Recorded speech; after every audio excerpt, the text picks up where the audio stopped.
Apocalypse. Nilipoteza faith lakini bado nimeshikilia imani. Kaburi ni jumba lake la maisha. Kozi ya ulimwengu yataisha. Smile zitaboeka. Beauty itazoeka.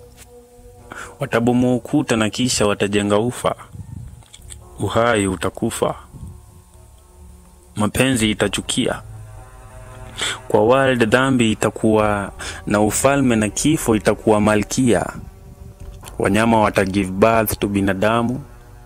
Chuki itatabasamu. Science ita create immorality na humans watalipia oxygen. Kuishi itapoteza hamu. Binadamu watatuma please call me kwa Mungu. Binadamu watataka kutoa tithe na pesa zao zitakataliwa mpaka na mabega. Watawish kupata mtu wa kuwatolea uzito kwa mabega.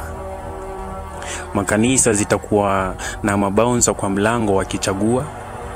Wakiwa na alcohol blow na mabomb detector wakikagua.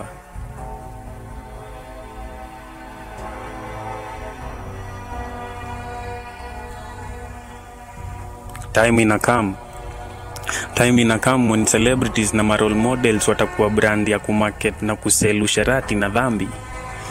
Time ina come kuna prophet mwenye atazaliwa ghetto ndani ya nyumba ya bangi na veve.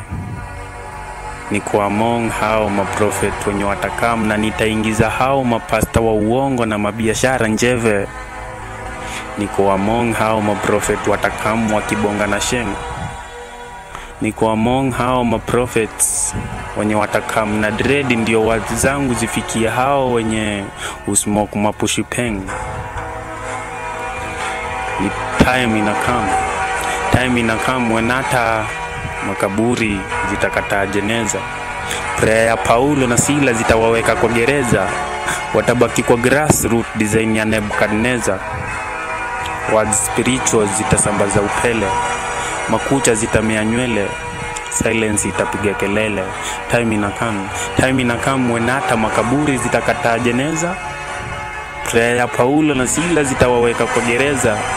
Watabaki kwa grassroots design ya Nebukadnezar. Words spiritual zitasambaza upele.